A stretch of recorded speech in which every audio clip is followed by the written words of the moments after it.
లేని వెన్నెలంత నేల మీదకొచ్చినట్టు నువ్వుంటే చూడవా.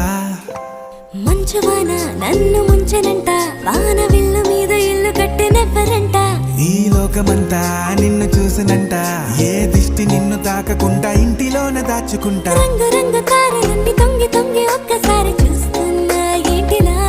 ఆ పైన లేని వెన్నెలంత నేల మీదకొచ్చినట్టు నువ్వు